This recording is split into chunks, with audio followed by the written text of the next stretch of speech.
So good day everyone. We are now on our next topic, which is the North African dance. So in the North African dance, um, the Oo Lead Nile, or it is pronounced as Oo Lead Nile, is a prosperous people from the desert regions of Algeria. So through paintings of the Orientalists and later through photographs of the tribes, elaborately dressed dancers. So Algeria provide familiar images of the exotic East to the Western world in the 19th century. So these the first OO lead Nile dancers to perform at America arrived in 1893 as part of the group of the Middle Eastern entertainers that Sol Bloom. So as you remember, the previous topic that we have discussed is about the Middle Eastern, which is Sol Bloom is there. So imported for the Chicago World's Fair. So mao to siya ang katong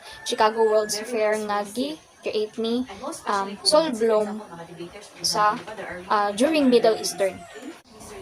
Okay, so when they were very young, the girls of the tribe began training not only in the dance but also in the art of pleasing men. So bata pa lang sila, nag-start na sila og kanang practice sa ilahang nag-try na sila og training og sayaw, not only in sayaw but also in art of pleasing men. And traditionally, they left their desert towns and villages for larger cities where they began to practice their trade when they were as young as 12. So at age of 12, they were able to to practice or to train dance na. So they would spend as long as 15 years. So they will spend practicing 15 years or working there. So earning money until they finally returned to their desert homes to marry using their savings as a dowry.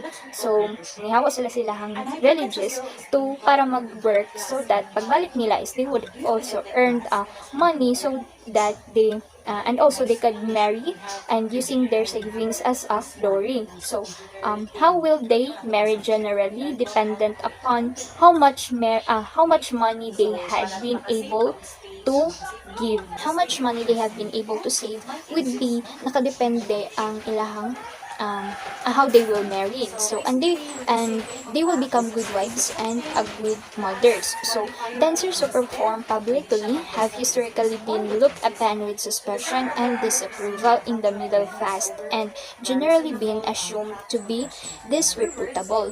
So ang katong mga women or mga babae nga gapanayaw sa Oo Lead Nile is also however they have always been valued or ginarespeto sila by their own tribes and their ability to earn money both accepted and condoned. So after their retirement, not only the dancers themselves but also their families and their husbands are given great respect and can always take pride in their accomplishments and success. So it's because kung mag-retire na sila, their families and their husbands would give respect to their or grabe ilahang pagrespeto and take pride nga na-achieve na nila or they will na-success na nila ang ilahang pagsayaw.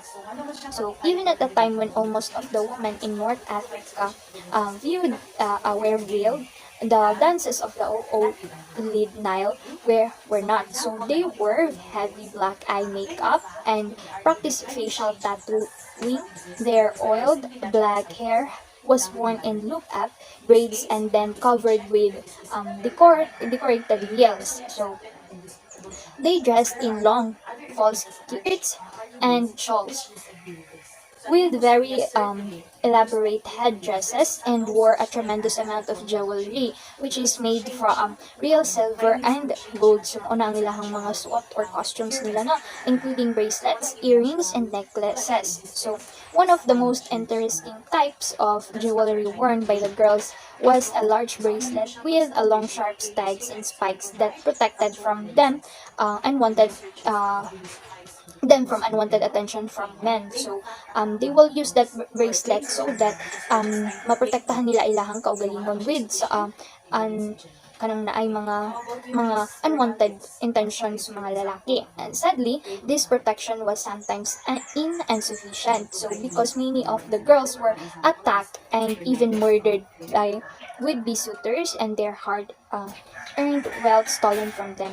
So also they were money or gusto sila og kwarta. So as they had earned or as decoration and as tangible proof of their personal wealth and success at their trade. So much of their materials used in making the costumes is the synthetic, and some dancers completely covers their face with a transparent veil. So the costumes have evolved somewhat, but and although they still have the same general look with the rich natural fabrics and real silver and the gold, but what I have said earlier. So silver and gold coins of yesteryear are rarely seen today. So as I have said, much of the material nga ilahang ginagamit nowadays is the costumes is synthetic, and some dancers completely cover their face with katong transparent nga veil.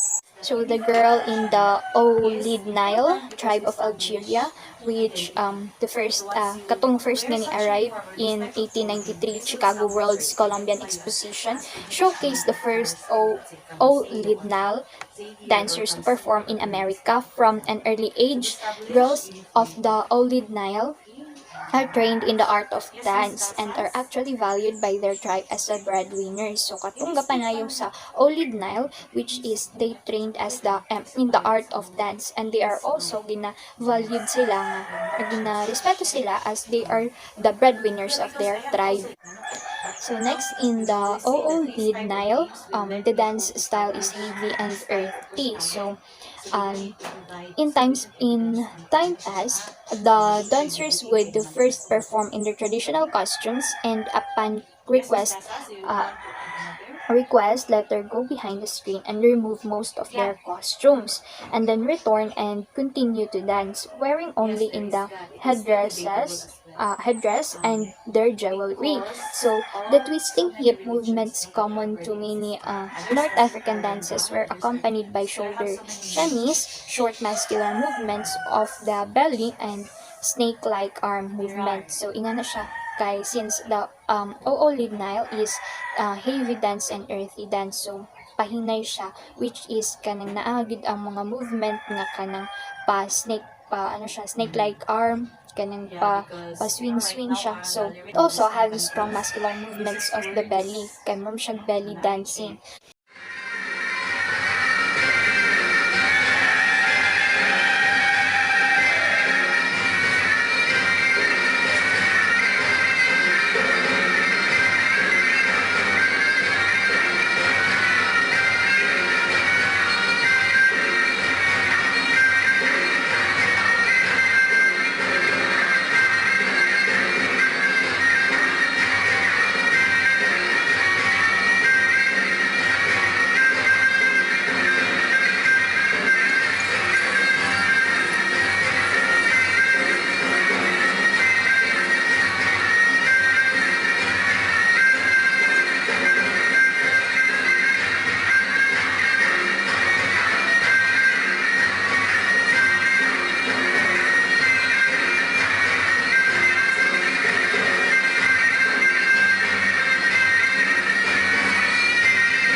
The famous American dancer named Tension. So he is a husband of the legendary dancer Ruth St. Denis.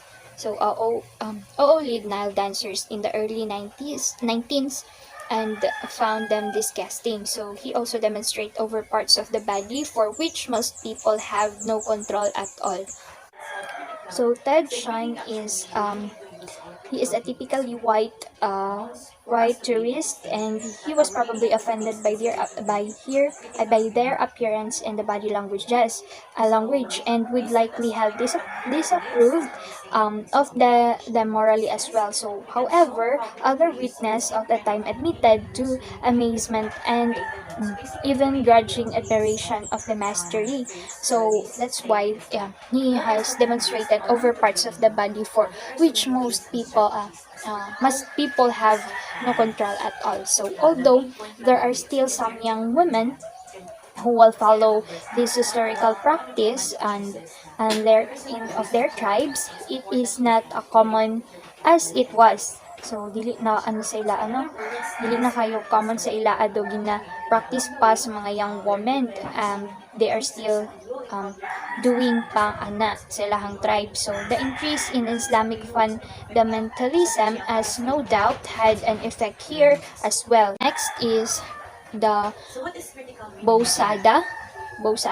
So this is a home to the best known troupe of contemporary musicians and dancers, and tourists still sometimes visit that area of Algeria. So a performance is typically done to live music and soloists, and groups are alternated. So there is a Bosada is siya ang home to the best troupe of contemporary musicians and the dancers.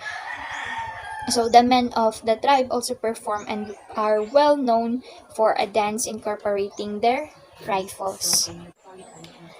So from time to time, tribes continue to gather and set up their tents and festivals and holidays when the Oo lead Nile entertain informally for those who want to attend. So contemporary women's performance is typically belly dance. So it is because it is just like a belly dance. So in appearance, than that of the traditional dance of yesteryear. So the purpose of the dance performance is to attract potential patrons for the dancers. So that is the purpose of the contemporary women's performance. So it is because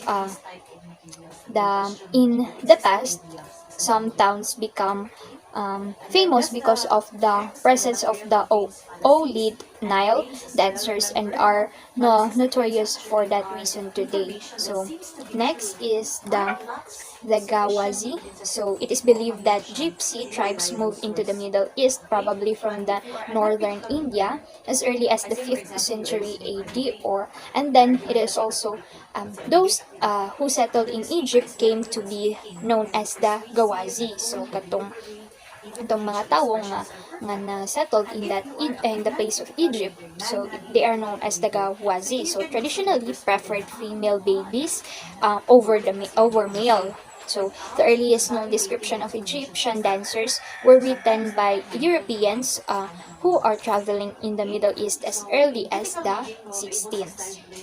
So that is the Gawazi.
Ladies and gentlemen,